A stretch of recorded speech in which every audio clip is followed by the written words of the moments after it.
Hi, everyone. Delighted to welcome you to our series of panel on women's engagement in entrepreneurship and innovation. My name is Isabelle Dostaler. I'm the Dean of Business at Memorial University. Today, we're going to look at the specific question of what women's innovation brings. But before I begin, I would like to acknowledge that the lands on which Memorial University's campuses are situated are in the traditional territories of diverse Indigenous groups, and we acknowledge and respect the histories and cultures of the Beothuk, Mi'kmaq, Innu, and Inuit of our province. I encourage each and every one to reflect on the lands where you are located and the Indigenous people for whom these lands are traditional territory. We strive for respectful relationships with all the people of our province and our country as we search for collective healing, true reconciliation, and honor this beautiful land together. All right, with this, I would like to welcome our panelists. So first, Ellen, if you'd like to say a few words about yourself, Ellen Farrell. Hi, yeah, Ellen Farrell here. I'm the professor in venture capital and entrepreneurship at the Sobey School of Business at St. Mary's University. And over the past decade or so, the bulk of my work has been related to leadership in the Master of Technology, Entrepreneurship and Innovation program and the entrepreneurship programs at St. Mary's overall, as well as developing a venture capital program at St. Mary's University and hosting the Canadian National Venture Capital Investment Competition for students across Canada. And my, kind of more recent work over the last decade or so has related to kind of developing knowledge around the entrepreneurial ecosystem, in Atlantic Canada as it relates to throughout the world, and more recently, specifically in gender-related issues and venture capital.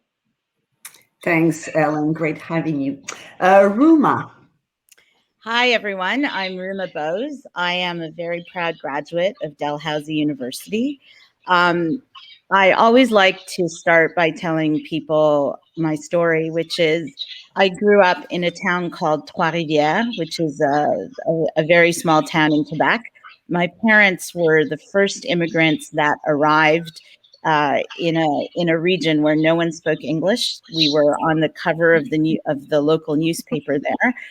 I ended up studying at Mount Allison University in New Brunswick, and then I went on to graduate work in Dalhousie. After I graduated from Dalhousie, I moved to Toronto and was working in the investment banking group at Scotia Bank. And I had an idea for a business. I tried to raise money. I tried to recruit some fellow founders, and it was all to no avail. And so I decided to go and move to what I thought was the land of opportunity. And I found myself quitting my job, dumping my boyfriend, selling my furniture, and driving to America, where I did not know a single person. I landed in Boston and ended up raising $6 million in 6 weeks in a community where I didn't know a single person because there was an ecosystem. And there were mentors and individuals who were willing and able to help me live my dreams. Since then, that was in 2000, I've spent the last 2 decades going back and forth between starting businesses, working as a venture capitalist. I've started and run several early stage businesses. Most of them failed. 2 of them had relatively good exits. And right now I'm currently the chief growth officer at Clearco, which is a Canadian unicorn. And I run all of their business outside of Canada and the United States. I'm particularly excited about this panel and to speak today because I fundamentally believe that the way we build ecosystems is through role models, something that I don't think we have enough of in Canada. I've written a best-selling book about some of these ideas, and I believe that technology is a big equalizer for this. 3 years ago, I founded the Canadian Entrepreneurship Initiative, which we launched in Ottawa with Richard Branson and Michelle Romano of the Dragon's Den. And I'm very, very excited to have this conversation today. Thank you very much for having me. Great to have you, Ruma. Quite an engaging, inspiring story, and long way from Trois-Rivières, right? Our next panelist is Candice Thomas. So Candice, if you'd like to say a few words about yourself. Thank you, Isabelle, and hello, everyone. Candice Thomas. I am the Deputy Minister of Justice and Deputy Attorney General for the province of Nova Scotia, roles that I've held for the last 14 months or so, so relatively new in my positions. Prior to that, I had a life as a corporate lawyer and partner at a regional law firm here in the Maritimes, Stewart McKelvey. So I made quite the switch going from corporate law to justice, but certainly there's some connective tissue there because I have a very strong passion for community, social justice, giving back, and a lot of the work that I was doing on my free time as a volunteer, I now get to live every day and making those types of contributions to Nova Scotians and working on the number of initiatives that government has ongoing to make sure that, Nova Scotia and our economy is more inclusive. And that's something that excites me. And it really does make the work here in government very rewarding. I'm originally from East Preston, which is one of the 52 historic Black communities in Nova Scotia. Many people, we don't learn our history in Canada, but Nova Scotia is the birthplace of African presence in Canada. So I always like to make mention of that whenever I have the opportunity to do so. And I had a life as a business owner as well. So while a corporate lawyer, I, along with a few colleagues, owned one of the iconic businesses here in Halifax. And I was happy to hear, Ruma mentioned failure because that business venture didn't end the way that we had all hoped that it would. But it was interesting to have that foray into business. And I think that helps shape even my role and my function, how I approach what I do here at Justice and in government. So even though I'm not in business anymore, the economy, business, innovation, all of those things are very, very important to me. And as part of what I did as well, prior to coming into Justice, one of the things was the Board of Governors at Dalhousie University, which was a very, very special part for me as far as things that I like to do and endorse, one being higher education generally, self-empowerment, and all of those things that we're probably going to talk about today. So thank you. Thank you, Candace. So you do play an important role. Thanks for being with us. And last but not the least, Jenelle Sobey. Jenelle. Hi, everyone. I started out as what I'd call a policy geek. I definitely spent way too much time in school. And at one point I taught social innovation at the University of New Brunswick. But I eventually, I have a company right now. So it's a software startup company. We measure impact. And my trajectory for how I got here was really just chasing data and trying to understand how do we solve for some of our most complex problems. And so when I say we measure impact, we measure sustainability, the environment, and social issues, as well as governance. And of course, diversity and gender equity falls into the type of outcomes that we hope to measure. I previously also owned another technology company, which we sold the book of business to last year. And in this latest one, which is called Riddl, we have just closed a round where we raised 1.3 million. This is great. Thanks so much, Jenelle. All right. So I suggest we jump right in our first question. So we are first interested to see how we could track, how we should track or measure to ensure we're measuring and valuing women's innovation. So what about the measuring and valuing of women's innovation? How should we do that? So Ellen, would you like to jump in? Sure. I always have a kind of a financial lens on all of these types of questions because that's that's my background.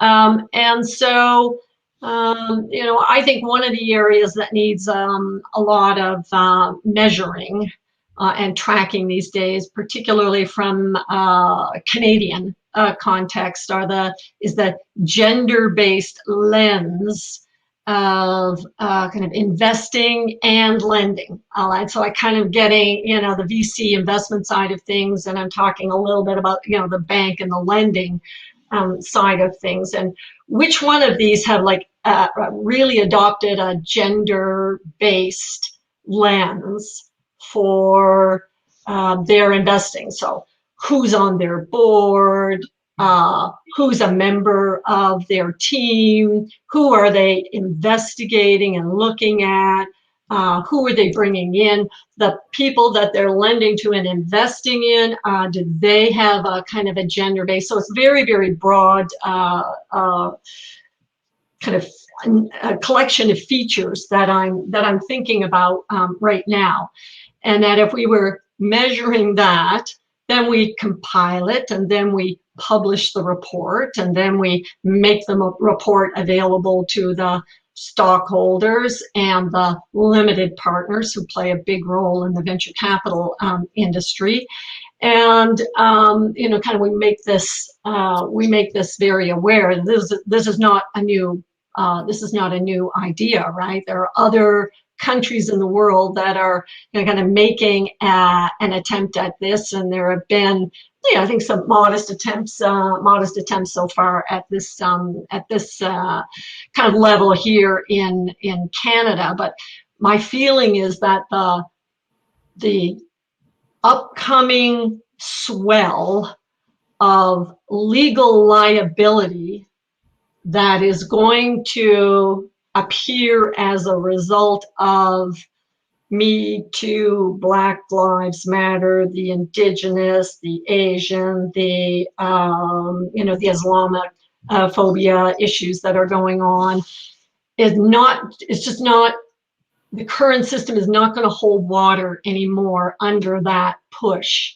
under that swell. And so I think it's time that we start kind of recognizing that, of course, women have been in this game for a while, and we can lead the charge here.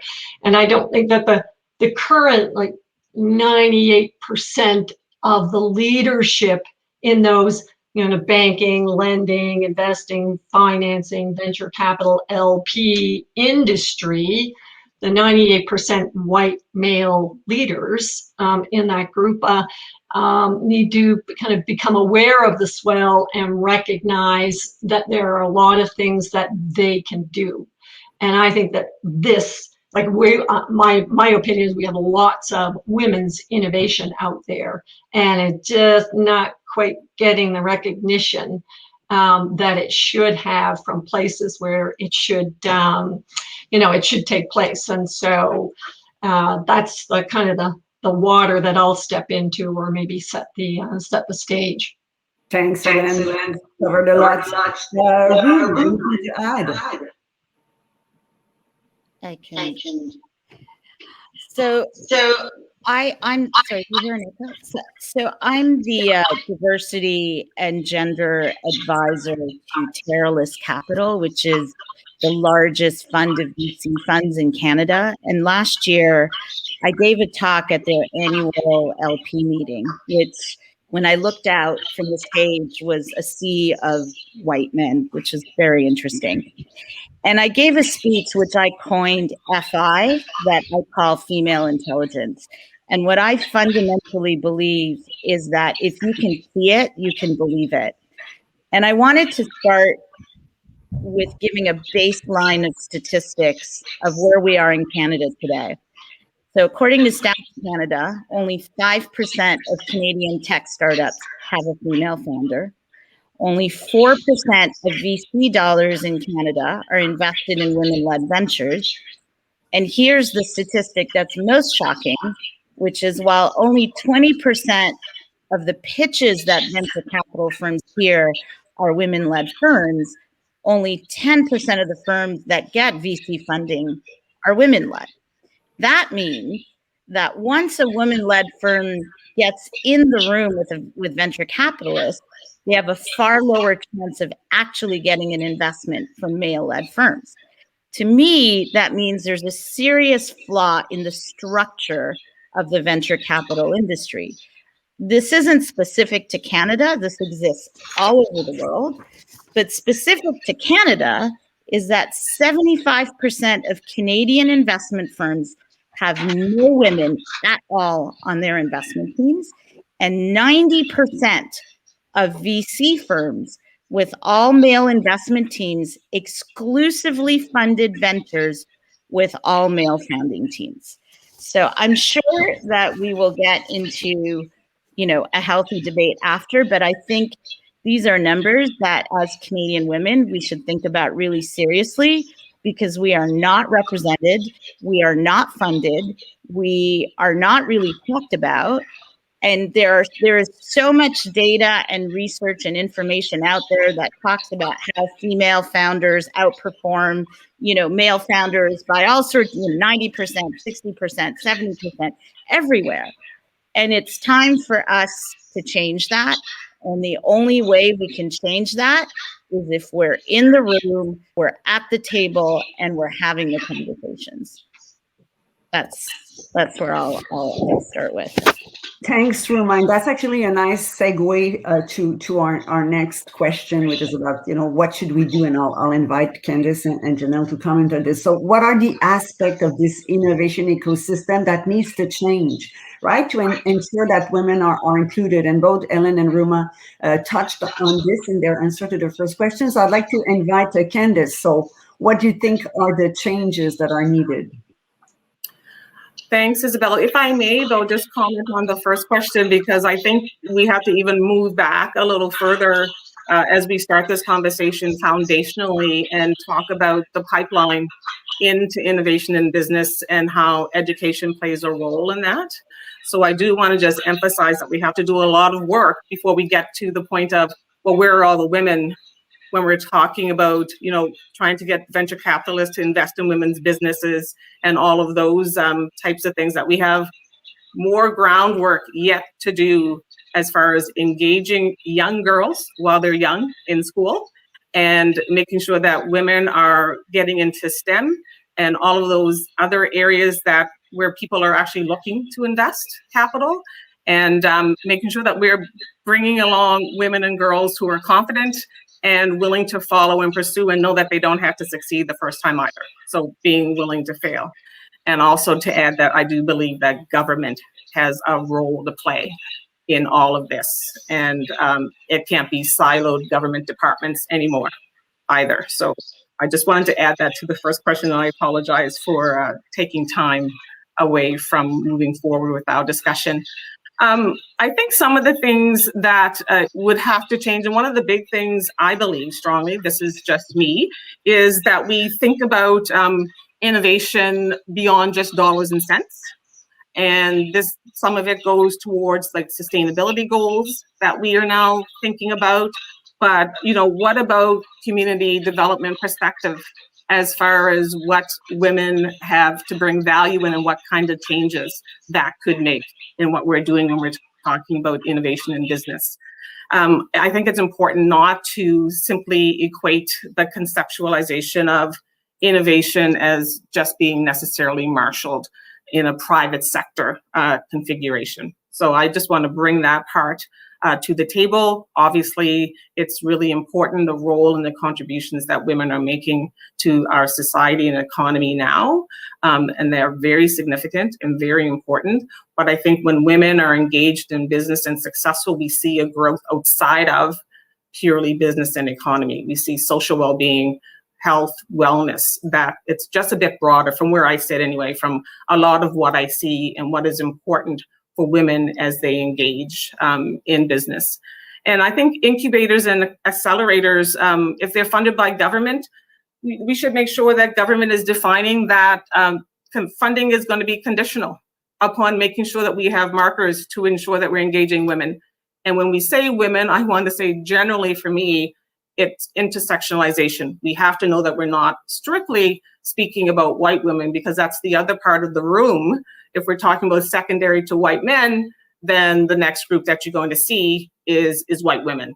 So bringing people along at the same time so that we're not waiting our turn, and that if we're talking about gender and women, that we talk about it in a more fulsome, wholesome way. And I know that Ellen mentioned that as well when she made her opening remarks. I think there are also just programs around like CDL at Dalhousie that we should make sure that there's some explicit inclusion language and movements and actions built in what's happening there. And the other thing that we don't do that we could change is actually talk about women's success more. Everybody knows who Jeff Bezos is and Bill Gates and Zuckerberg, all those names, but no one probably knows that the first CEO of a large American corporation was a woman from the Maritimes, in fact, from Nova Scotia, Bissell carpet sweepers. So why aren't we talking about ourselves? Why aren't we household names? I think we can do that, and we can actually encourage women and engage women more as well if we do some of those things. That would be quite different than what we see today. Thank you. Great identification in the issues and good ideas for, policy. So it's great to know that you're in government, Candice. You can change the world. Jenelle, what about you? Do you have anything to add to our first question about how we should be measuring or tracking women's innovation, and also what needs to change in the innovation ecosystem to ensure that, women are participating? Yeah, I definitely have something to add. And I just want to second both Candice and Ruma in their comments. I guess whenever we look at measurement, it makes, you think about what indicators and outcomes are we tracking and measuring against. And I think the only thing I can add here is, we can track indicators that can indicate performance or success of, women-led innovation. But I think what would be more interesting is, starting to gather benchmark data so that we can understand what the difference in the change is when we have actually more women leading innovation and leading companies.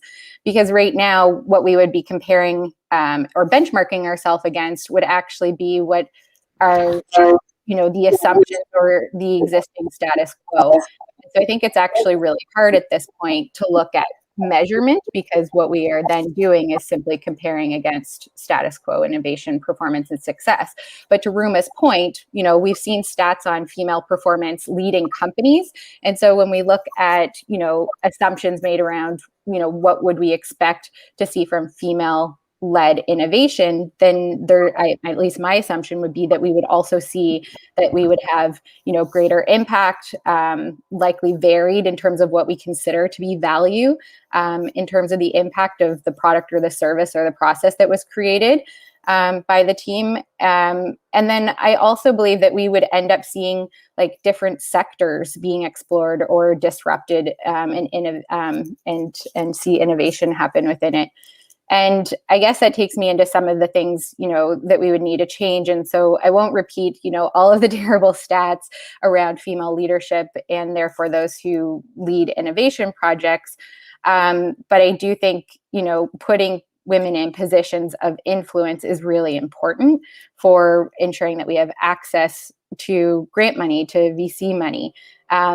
And, we touched on this already in the conversation. It's not just about adding women, it's about adding women who can have decision-making power. And so if there was one thing that we looked at changing, and I know this sounds like a cliche answer, but when we look at the system or the structures themselves, the reality is we've got women pitching, we've, for VC dollars or putting in R&D projects to governments for grants, who are being who are going through a process that was not designed for them. It was designed by men and for very specific performance outcomes. And I think what we'll start to see is when we end up with more VCs and decision makers who are interested in being adaptable and curious and experimental in how they invest in the next milestones or what they perceive as, performance, then we'll actually start to understand how we can support women to be in positions of innovation and leadership. And I think that's when we'll start to see the results of the innovation that women will choose to be disruptive in. Thanks, Jenelle. Go ahead, Ruma. Jenelle, thank you for bringing up some of those points. It just reminded me of two things. One is that in 2017, we put a survey out in the field. We asked 2,000 Canadians to name the most famous Canadian entrepreneurs. Half of them left the question blank. And of the 50% who answered, half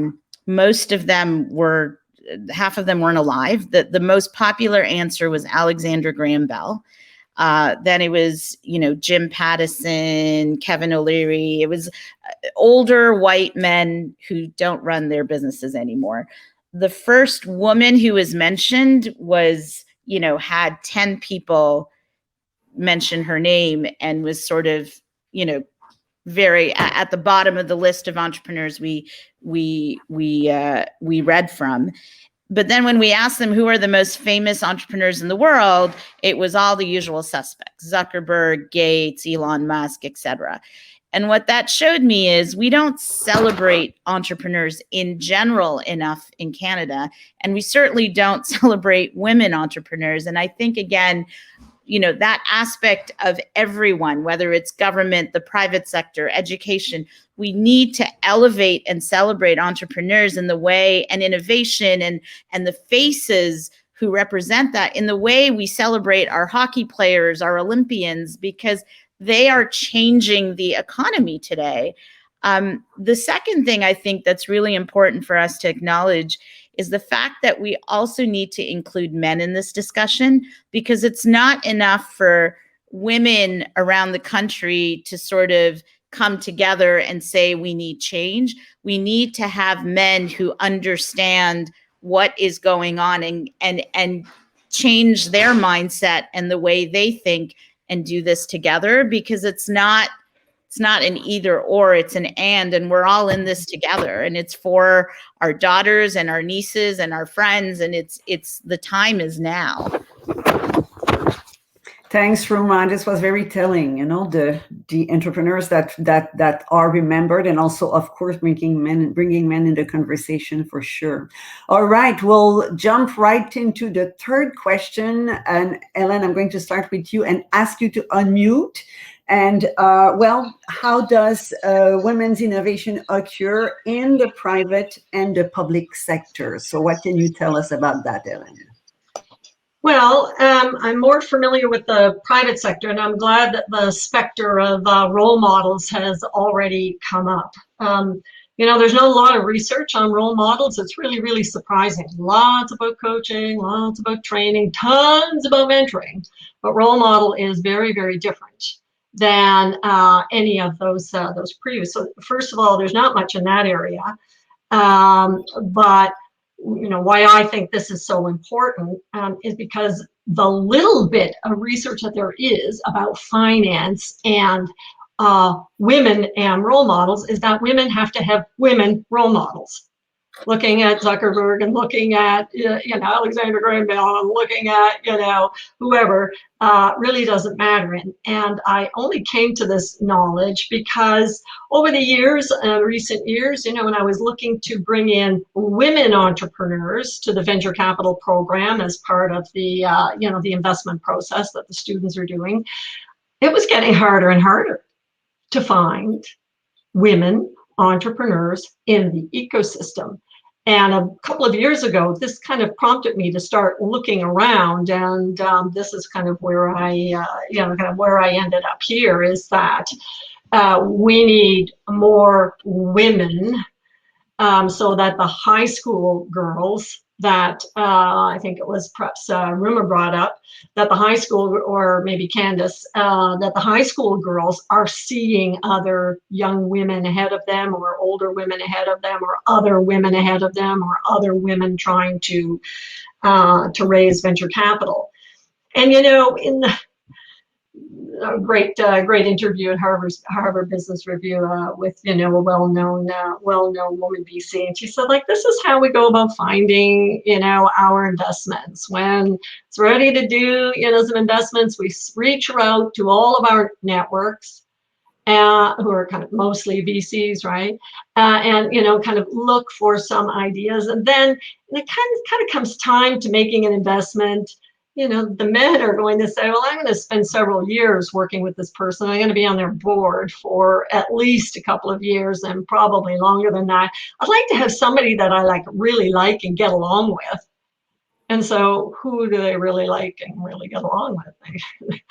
More people like themselves. And so, so this is kind of like that evolution, and how the system seems to be perpetuating itself. And so I'm definitely into, finding those role models, getting them out there, getting the money to them, using the government money and metrics and markers to get some money to those women, and then promote the heck out of that group of women, so that all the young ones in high school and earlier are watching these things happen.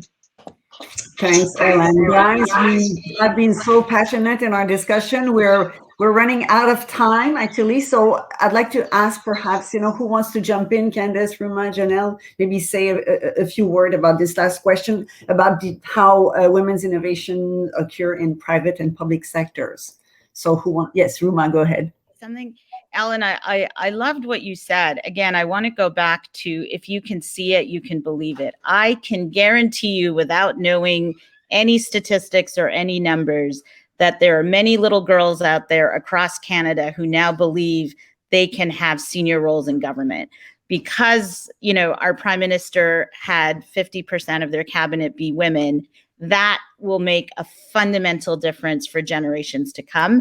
We have a Minister of Finance who's a woman. These things do make a difference. As it relates to the role that government can play, I think government can buy from startups. They can mandate that 5% of their procurement will go to startups.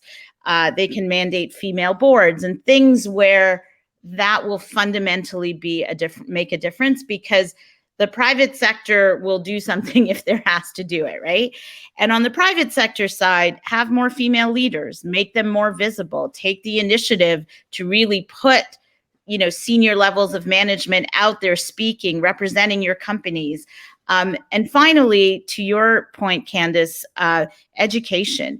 Entrepreneurship is about risk, right? You learn that at a young age. Entrepreneurship is something that's very difficult to be you can't teach someone risk. You can facilitate and give them the opportunity for experiences that demonstrate risk. Have a lemonade stand competition, for sixth graders.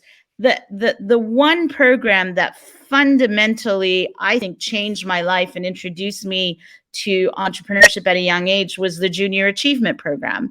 And that was when I can't remember now, 9th or 10th grade in Quebec. It was my first taste. And I was like, wow, I'm good at this. I like this. It never occurred to me in a million years that I could be in a position where I could actually think about making something and then selling it. And then when I was at Dalhousie, the one course that had such a big influence on me was a collaboration between the engineering school, the design school, and the business school, where we were tasked with coming out with a product and bringing it to market. Those things, create those experiences from kindergarten on up, and teach and give our kids opportunities to feel risk and know that it's okay to fail. Because when you fall down, you just need to get up and do it again. And I don't want to take up too much time, but thank you for this opportunity, because I think the reason why I'm able to do what I do is because I failed more than I succeeded in my life. And I'm comfortable with that. Point well taken, Ruma. And what you describe is actually what we're trying to do, I guess, with our universities. And I'm glad to hear you talk about junior achievers, because such a fantastic program for sure. All right, last words from both Candice and Jenelle. So Candice, a few last words to share with our audience. Well, what can I say? You guys are a wonderful panel. So nice to have an opportunity to meet and have this conversation and dialogue with all of you. So I owe Dean Brooks a huge thank you for inviting me to be here with you this afternoon. The one thing I guess that I would say is, if we're going to redefine value when we're talking about women and innovation and what we bring, is that it's not just dividends. It shouldn't just be dollars and cents anymore. We have to be talking about more than that. So whether we measure monetary and non-monetary, have measures for success and what that looks like, and making sure that increased prosperity for all, really focusing on that inclusion piece and creating those opportunities within our societies and throughout Canada would be critical. And governments, as I said at the front, has a significant role, I believe, to play in all of that. You're really driving that point home. You know, like, there's that opportunity to redefine value, right? And it's certainly not just about the bottom line. So thanks for this. Jenelle, concluding remarks from your part. Yeah, I'll echo Candice in that, you know, there's a lot of folks already talking about triple bottom lines. We've been talking about that for a long time. And I think as we see more women enter into positions where they're heading up companies and are in control of innovation, how they are benchmarking and communicating and valuing their companies are going to be inclusive of those, you know, non-financial externalities that have value in them. And we're seeing, you know, investors start to recognize that value, and you can quantify them. You can translate that value, whether it's like, you know, your carbon footprint to the diversity across your leadership team. That has, those investments are real with real dollars, and the value that you create through those environmental and social investments into your company can be translated into an actual social and environmental return. So I do think that this is just the beginning of redefining what value looks like, and I really believe that women are going to lead us through it. Thanks very much, Jenelle. Thanks, everyone. This has been great. What I liked about our conversation is that there was a, you know, clear identification of the issues, but lots of hope, right? I think we do have that faith that we're changing the world, and you're all clearly contributing to this. Thank you very, very much, everyone. Thank you. Thank you.